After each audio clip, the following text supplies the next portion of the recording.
मैंने बहुत सारे केस देखे हैं। हत्या, आत्महत्या, गायब हुए लोग, यहां तक कि भूतिया गांव भी।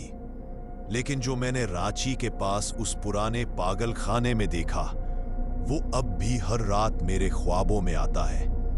उस केस की फाइल जब मेरे हाथ में आई तो सबसे पहली चीज जो मैंने महसूस की वो थी एक अजीब सी ठंडक, जैसे वो कागज बरसों से किसी बर्फीली दीवार के पीछे पड़ा हो। उस फाइल पर बस 4 शब्द लिखे थे, पागल खाना नंबर 9। फाइल अंदर से अधूरी थी। कुछ पन्ने जले हुए, कुछ पर लहू के धब्बे थे, और आखिरी पन्ने पर एक पुरानी तस्वीर चिपकी थी, एक जली हुई इमारत की, जिसके ऊपरी माले की खिड़की से कोई चेहरा झांक रहा था। लेकिन जब मैंने ध्यान से देखा, उस चेहरे की आंखें नहीं थीं। मुझे केस सौंपने वाला अफसर खुद भी डरा हुआ था। उसने कहा, सर वहां कुछ ठीक नहीं है। मजदूर अंदर गए थे, लेकिन एक लौट कर नहीं आया। जो आया भी वो अब बोलता नहीं, बस दीवारों को घूरता रहता है। मैंने पूछा, ये इमारत अब भी खड़ी है? उसने सिर हिलाया। सर, जी हां, लेकिन सरकार अब इसे गिराना चाहती है। इससे पहले कि मीडिया को पता चले, हमें इसकी सच्चाई निकालनी होगी। मैंने हामी भर दी। शायद उस वक्त मेरी सबसे बड़ी गलती वही थी। मैंने ट्रेन पकड़ी और रांची पहुंचा।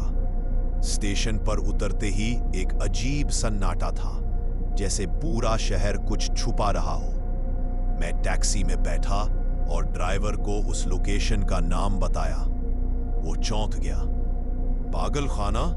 साहब, वहां तो कोई नहीं जाता। रात को तो कुत्ते भी नहीं भौंकते वहां। मैंने बस इतना कहा, मुझे जाना है। जैसे जैसे हम जंगलों की ओर बढ़ते गए, मोबाइल नेटवर्क गायब हो गया। रास्ते सुनसान और पगडंडी जैसे हो गए। आखिरकार करीब 1 घंटे बाद हम एक टूटी हुई लोहे की गेट पर पहुंचे। गेट पर जंग लगा हुआ था। ऊपर धुंधले शब्दों में लिखा था, Ranchi mental health care facility sector 9, और नीचे किसी ने लाल पेंट से लिखा था, अब भी हम जिंदा हैं। मैं अंदर गया। इमारत अब खंडर बन चुकी थी। दीवारों पर सीलन, फर्श पर टूटी कुर्सियां और जगह जगह जले हुए पंखे। लेकिन कमरा नंबर 9 का दरवाजा ईंटों से बंद किया गया था। मैंने वहां एक बूढ़ा चौकीदार देखा जो एक जलती हुई लालटेन के पास बैठा बीड़ी पी रहा था। मैंने पूछा, यहां के बारे में क्या जानते हो? उसने कहा, साहब, यहां पहले बहुत चीखें सुनाई देती थी, अब भी आती हैं, लेकिन अब इंसान नहीं, दीवारें बोलती हैं। मैंने पूछा, कमरा नंबर 9 क्यों बंद है? उसने मेरी आंखों में देखा और धीमे से कहा, क्योंकि वहां जो था वो कभी गया ही नहीं।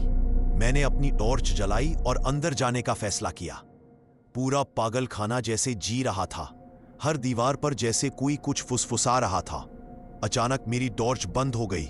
अंधेरे में मेरे ठीक सामने किसी के सांस लेने की आवाज आई। मैंने पीछे मुड़कर देखा, कोई नहीं था। मेरे कानों में जैसे कोई धीरे से गा रहा था, मैं पागल नहीं हूं, मैं पागल नहीं हूं, मैं भागा नहीं, एक डिटेक्टिव हूं, डर मेरी किताब में नहीं लिखा। मैं आगे बढ़ा और मरीजों के पुराने रिकॉर्ड्स वाली लाइब्रेरी में पहुंचा।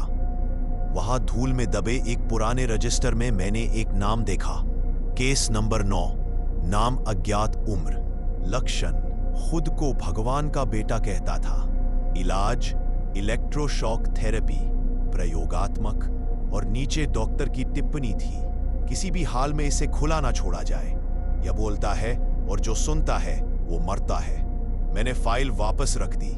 तभी लाइब्रेरी के बाहर किसी के पैरों की आवाज सुनाई दी, जैसे कोई नंगे पांव चल रहा हो। लेकिन जब बाहर गया, वहां सिर्फ एक खाली व्हीलचेयर घूम रही थी, बिना किसी हवा के। मैंने उस व्हीलचेयर को कुछ देर तक घूरा। उसका घूमना हवा के बिना समझ से परे था। लेकिन डर को निगलकर मैं दोबारा उस रजिस्टर तक लौटा। मैंने बाकी पन्ने पलटे। केस नंबर 9 के पन्ने कई जगहों से फटे हुए थे, लेकिन बीच में एक पेज था जिस पर हाथ से कुछ लिखा हुआ था। मैं अब भी यही हूं। सिर्फ मुझे सुनो, देखो मत। लिखावट किसी पेशेवर की नहीं थी। ये किसी ऐसे इंसान की थी जो कई रातें बिना सोए सिर्फ दीवारों से बातें करता रहा हो। मैंने उस पन्ने को जेब में रखा और आगे बढ़ा। अब मेरा लक्ष्य साफ था। मैं कमरे नंबर 9 तक पहुंचूंगा। भले ही वो ईंटों से बंद हो, भले ही वहां जो हो वो इंसान ना हो। मैंने बाहर आकर उस बूढ़े चौकीदार से एक हथौड़ा लिया। उसने मुझे एक सेकंड के लिए रोका, जैसे कुछ कहना चाहता हो। फिर बीड़ी का आखिरी कश लिया और बस इतना कहा, अगर दरवाजा खुले तो खुद को बंद करना मत भूलना। मैंने उसकी बात को अनसुना कर दिया। कमरा नंबर 9 के बाहर खड़ा होकर मुझे ऐसा महसूस हुआ जैसे किसी ने मेरी गर्दन पर हाथ रखा हो। अदृश्य लेकिन ठंडा। मेरी उंगलियों ने हथौड़ा कस लिया। पहली ईंट पर वार किया। धड़, एक आवाज भीतर से आई, जैसे किसी ने भीतरी दीवार पर थपकी दी हो। मैंने वार जारी रखा। दूसरी, तीसरी, चौथी ईंट गिरी। अंदर से जैसे अंधेरा बाहर झांकने लगा था। मेरी टॉर्च फिर बंद हो गई, लेकिन अब मैं पीछे नहीं हटने वाला था। जब दरवाजा पूरा खुला तो अंदर सिर्फ अंधेरा नहीं था, सड़ांत थी, जैसे अंदर किसी ने सालों से कुछ छुपा रखा हो। मैं घुसा।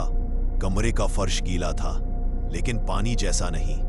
दीवारों पर नाखूनों से खरोंच के निशान। एक कोने में कुछ पड़ा था, एक टूटी हुई स्टील की कुर्सी और उसके नीचे पुराने खून के धब्बे। अचानक कमरे का दरवाजा खुद ब खुद बंद हो गया। मैंने घबरा कर मुड़ा, लेकिन वहां कोई नहीं था। कमरे की दीवारों से फुसफुसाहटें आने लगीं। तू आया है, तू भी वही देखेगा जो उन्होंने देखा। तू भी मरेगा, कुर्सी पर बैठ जा। मैं पीछे हटा, लेकिन तभी मेरी जेब में रखा पन्ना जलने लगा। मैंने तुरंत उसे बाहर निकाला और देखा, उस पर अब लिखा था, तू अब अकेला नहीं है। कमरे का तापमान गिरता जा रहा था। सांसें बर्फ जैसी होने लगी थीं।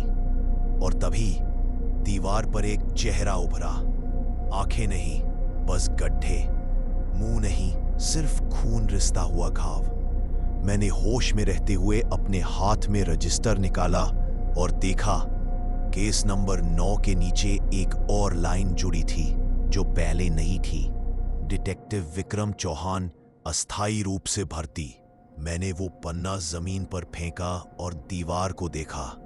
चेहरा अब मुझसे कुछ कह रहा था, लेकिन यह सुनाई नहीं दे रहा था।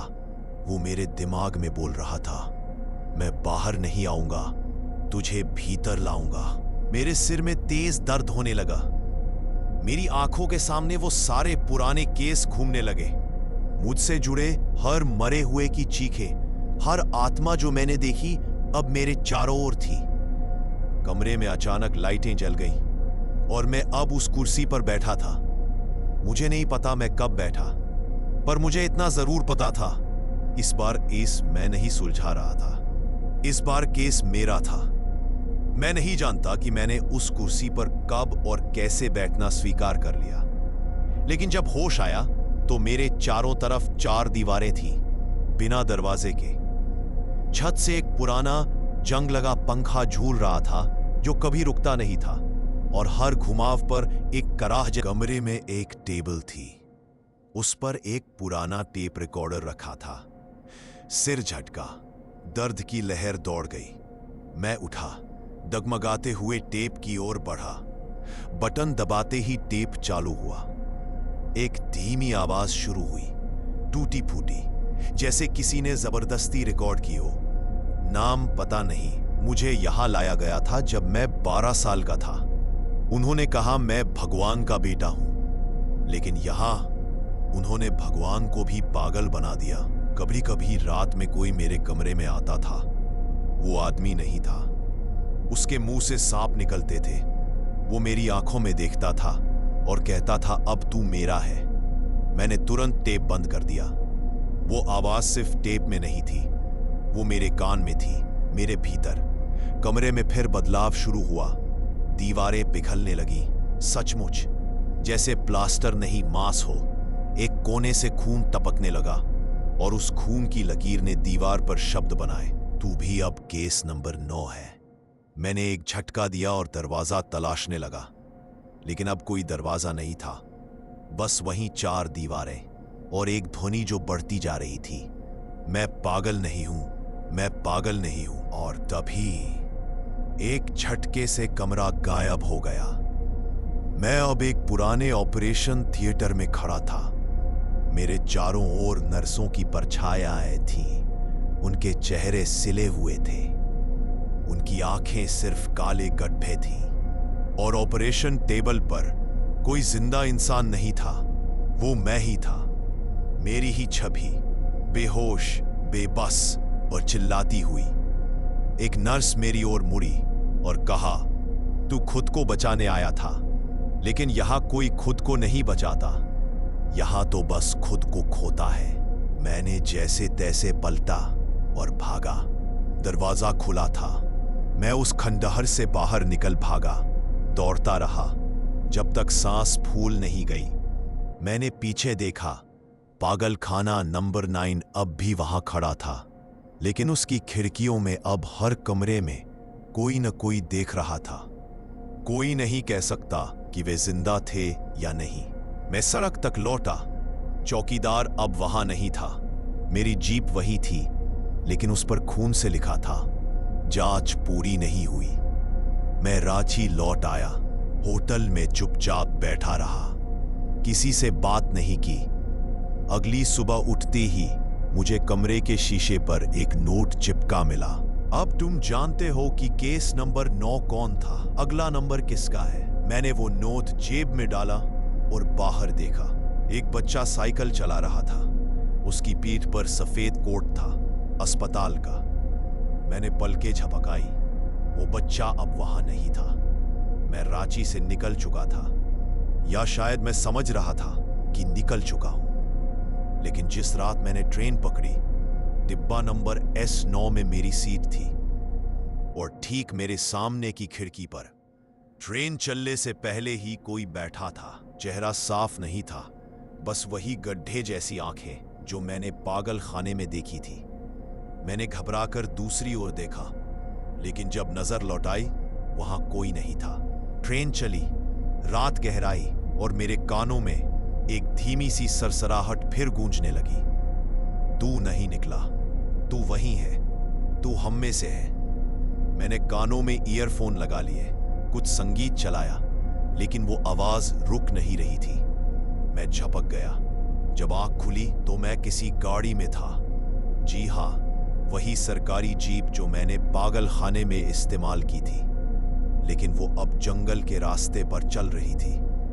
ड्राइवर कौन था मैं नहीं जानता। मैंने पूछा, कहां ले जा रहे हो? उसने जवाब नहीं दिया, बस सामने देखता रहा। उसका चेहरा शीशे में दिखा और मेरा दिल धड़कना भूल गया। वो चेहरा बिल्कुल मेरा था। जीप रुकी, मैं उतरा। सामने वही खंडहर, वही पागल खाना।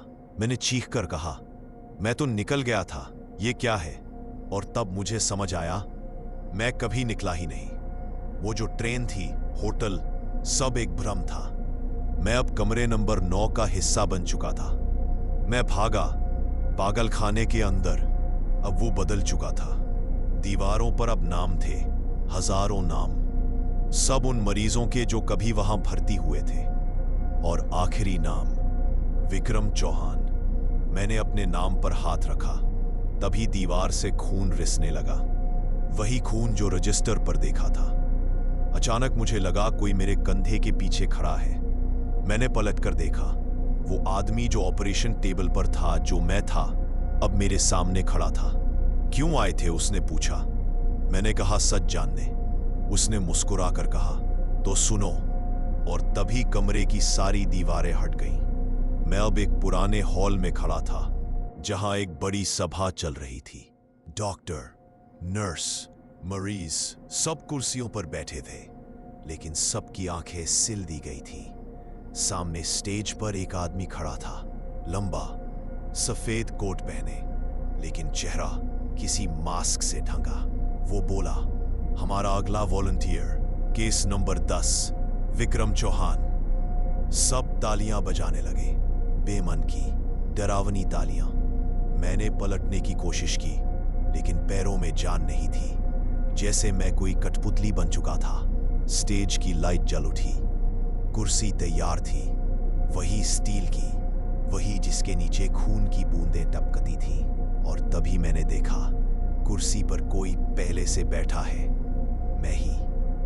फिर से, एक बार बैठोगे तो सब याद आ जाएगा, वो मास्क वाला आदमी बोला।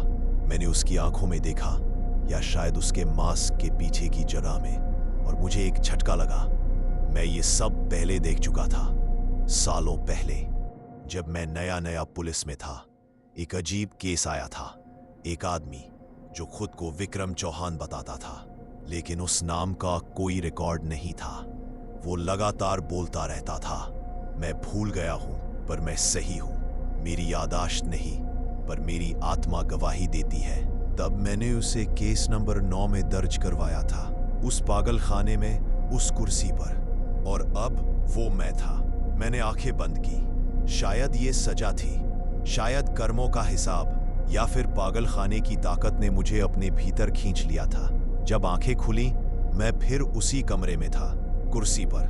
दीवारें खून से सनी थी, टेप रिकॉर्डर अब भी चल रहा था, और एक आवाज फिर गूंजी, अब तू हमारा केस है। अब कोई तुझे ढूंढने नहीं आएगा, क्योंकि तू खुद ही भूल गया है कि तू कौन है। मैं नहीं जानता अब कितने दिन बीत चुके हैं। यहाँ कोई घड़ी नहीं है, सूरज नहीं, चांद नहीं, बस दीवारों से विस्ती आवाजें हैं, और हर आवाज में कोई नया नाम, कोई नया चेहरा। कभी कभी मैं अपने नाम को याद करने की कोशिश करता हूं, लेकिन दिमाग में सिर्फ एक शब्द उभरता है, 9। जैसे मैं कोई इंसान नहीं, कोई गिनती हूं, कोई नंबर। मैंने कितनी बार खुद से कहा, मेरा नाम विक्रम है। मैं पुलिस में था, मैं केस सुलझाता था, लेकिन दीवारें ठहाके लगाती है। वो सब तुझे किसने बताया?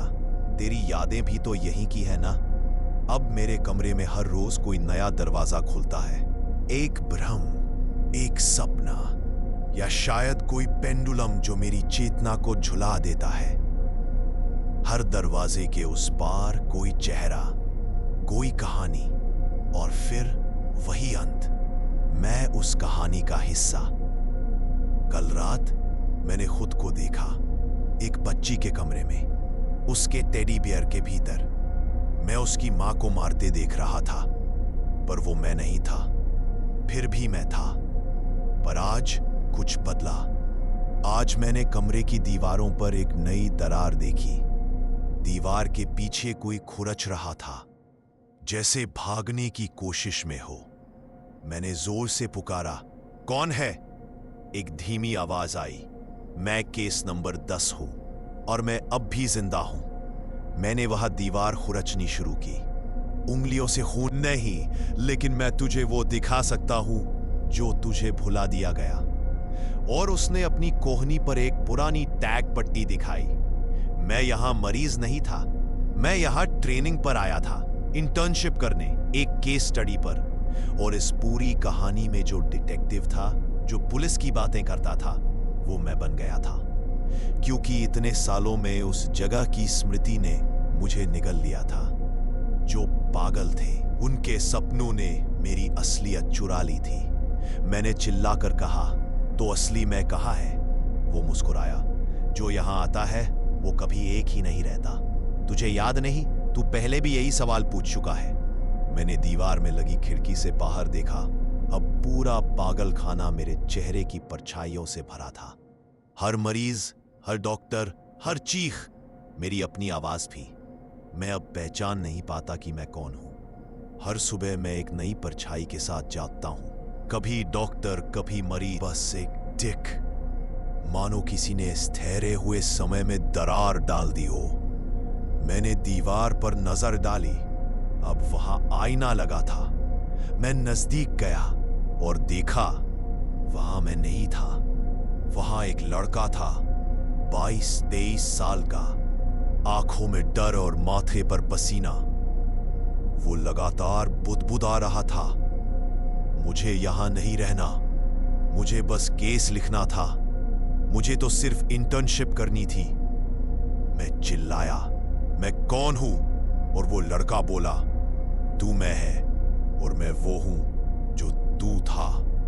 आईना टूटा। मेरे सामने फिर वही कमरा था। टूटी कुर्सी, खून सना फर्श, टेप रिकॉर्डर। इस बार टेप अपने आप चालू हुआ।